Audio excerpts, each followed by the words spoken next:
Assalamualaikum warahmatullahi wabarakatuh. Waalaikumsalam warahmatullahi wabarakatuh. Selamat pagi dan salam sejahtera untuk kita semua. Bagaimana kabarnya Bapak Ibu pada pagi hari ini? Alhamdulillah sehat Ibu. Alhamdulillah. Baik, pada kesempatan kali ini saya akan menyampaikan tentang literasi digital. Ya. Pada kesempatan kali ini di materi literasi digital, output yang kita hasilkan nantinya dalam pelatihan ini yaitu peserta mampu mengidentifikasi jenis-jenis layanan digital, peserta mampu memahami pemanfaatan TIK dalam bidang pendidikan, yang berikutnya mampu mengakses platform digital.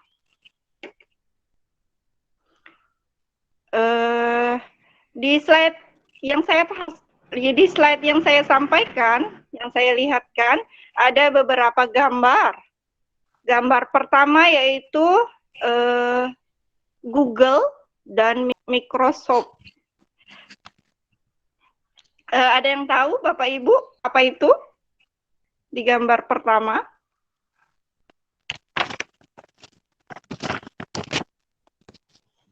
Baik, Bu. Saya mencoba menjawab sedikit dari gambar yang pertama. Google dan Microsoft adalah salah satu memberikan layanan dalam bidang ilmu pengetahuan dan teknologi atau internet. Contoh, kalau dalam Google itu ada yang dinamakan Google Chrome. Kemudian kalau dalam Microsoft, mungkin ada di sana Microsoft Word, kemudian Microsoft Excel, PowerPoint, itu dari gambar yang pertama. Kemudian kalau dilihat dari gambar yang kedua, itu terdapat WA dan Facebook. Ya. Ya, ini kalau di sekarang kan dari semuanya kan memang sudah punya WA dan Facebooknya tersendiri. Kalau saya lihat di situ, WA dan Facebook itu adalah sebuah media sosial yang digunakan untuk mendapatkan informasi, baik informasi berupa pendidikan maupun informasi yang secara umum. Mungkin kalau dari gambar 1 dan 2 itu penjelasan dari saya, Bu. Baik, Bu Nawati. Sudah bagus sekali jawabannya. Ya, Google dan Microsoft itu merupakan salah satu perusahaan yang memberikan pelayanan dalam bidang IT atau internet ya. Ya, betul sekali. Dalam Google itu ada Google Chrome. Dan itu sebagai untuk pencari kita bisa mencari di sana apapun yang kita inginkan, yang kita dapatkan di sana. Selanjutnya untuk Microsoft, betul sekali, di sana ada Office, di sana ada Word, dan juga PowerPoint.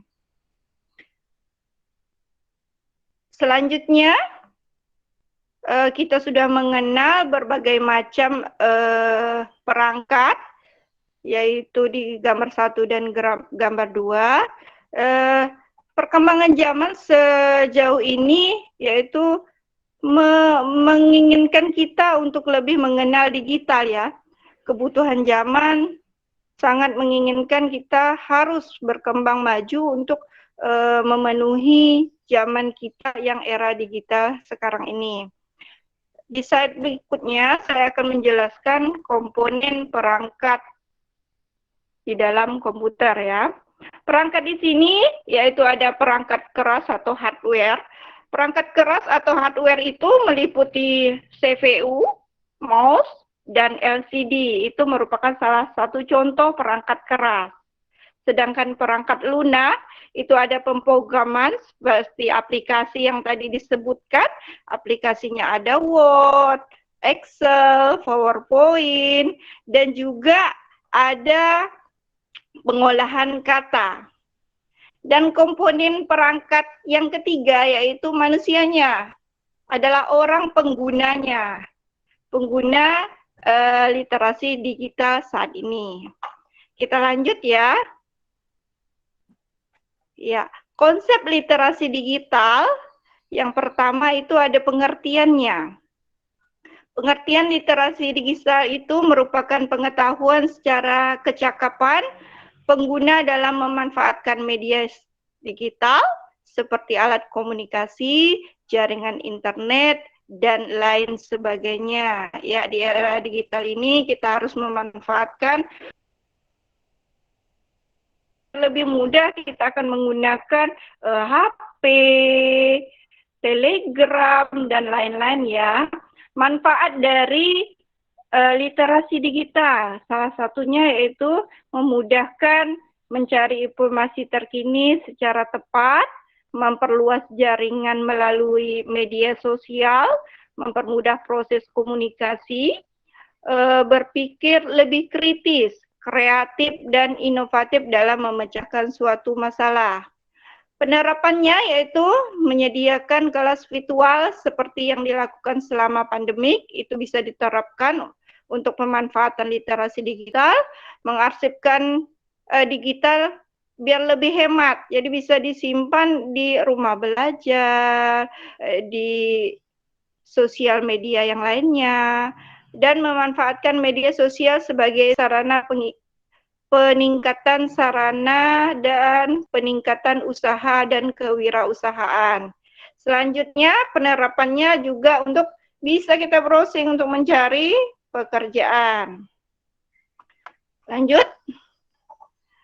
Kemungkinan gangguan di dalam teknologi informasi dan komunikasi, yaitu gangguannya itu ada dibagi dua, yaitu gangguan yang dapat dikendalikan dan juga gangguan yang tidak dapat dikendalikan. Gangguan yang dapat dikendalikan itu bisa berupa hardware. Hardware itu saya sebutkan tadi itu bisa berupa CPU, mouse, itu termasuk dalam hardware. Sedangkan softwarenya itu bisa berupa virus. Virus ini disebabkan bisa dengan jaringan-jaringan atau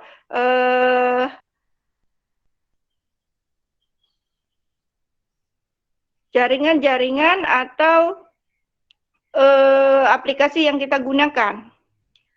Yang ketiga yaitu manusianya. Manusianya itu bisa kelalaian, kerusakan, ataupun pencurian.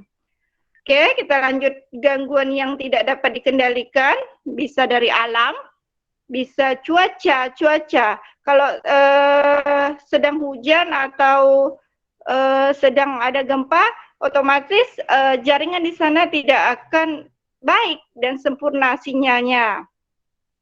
Yang kedua, gangguan yang tidak dapat dikendalikan yaitu hacker atau perusak sistem. Ya.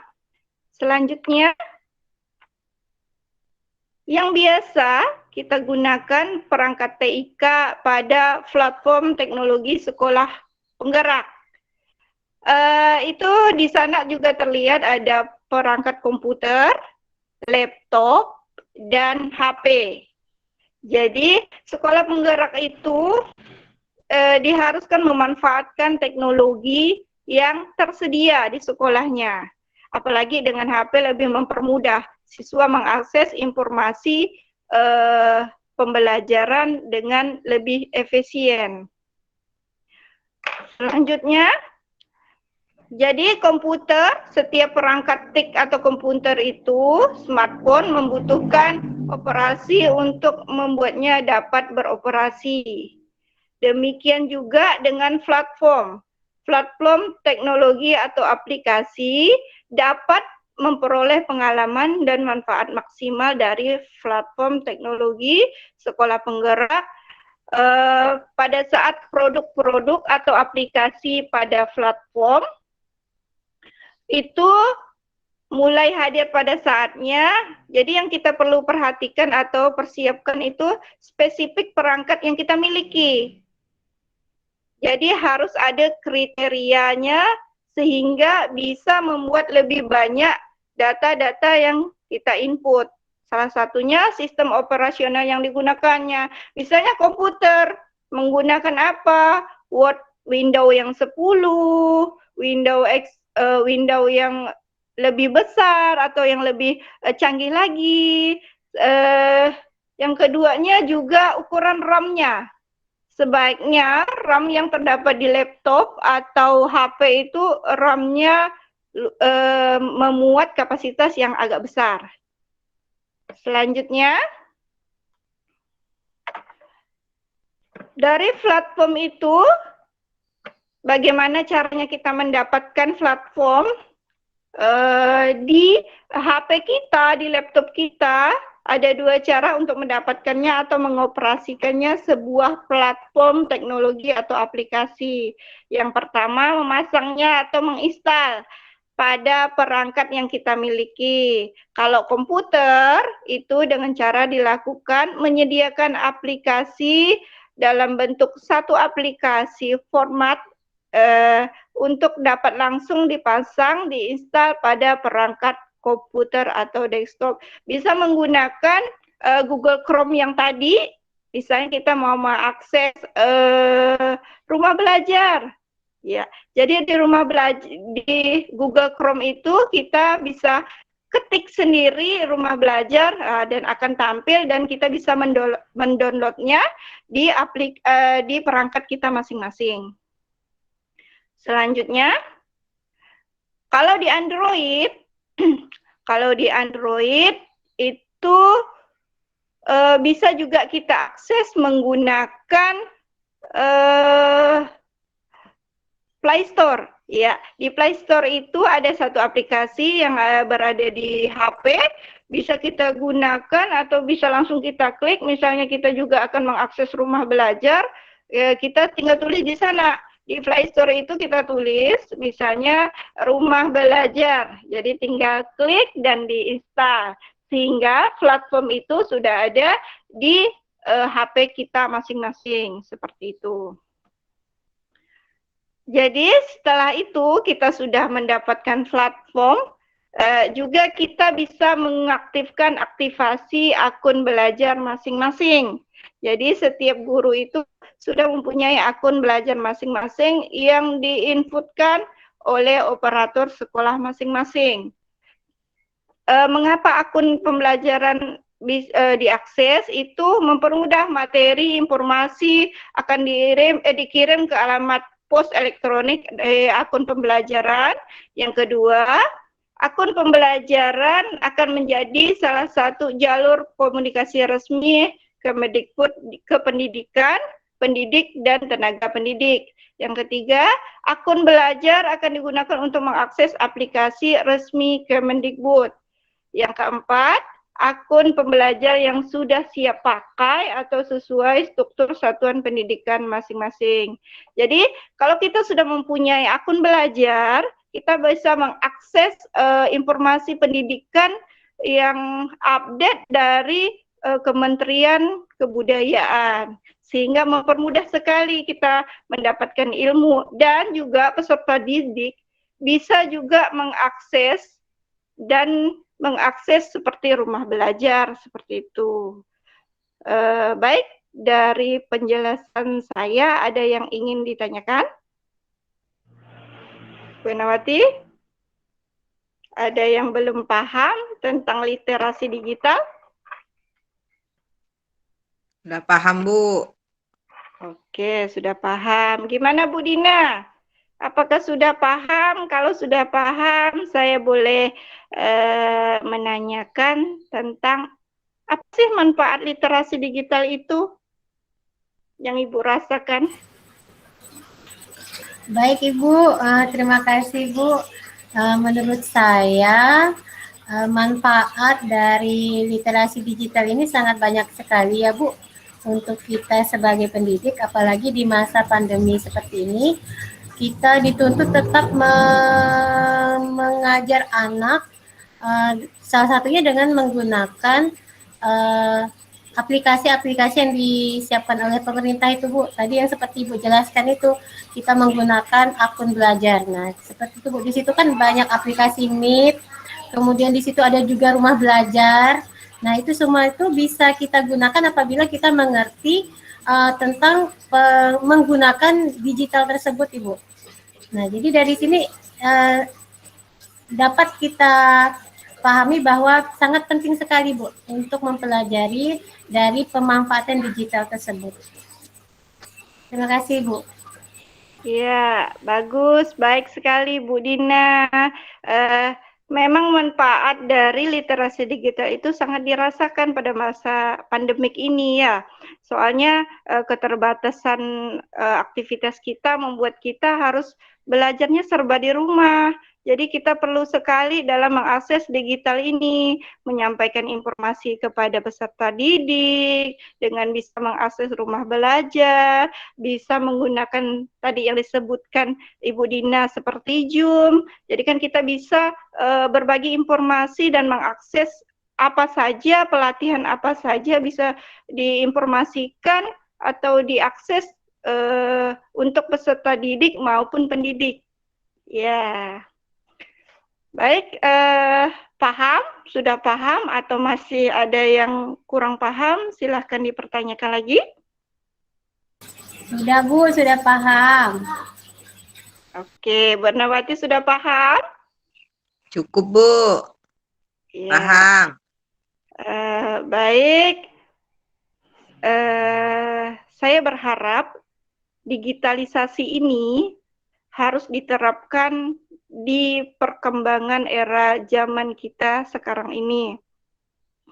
Jadi saya harapkan bagi Bapak Ibu yang sudah mempunyai akun belajar untuk dimanfaatkan semaksimal mungkin sehingga mempermudah proses kegiatan belajar mengajar kita ya. Saya rasa cukup sekian pertemuan kita pada pagi hari ini. Saya akhiri, wabillahi taufiq wa hidayah. Assalamualaikum warahmatullahi wabarakatuh. Waalaikumsalam warahmatullahi wabarakatuh.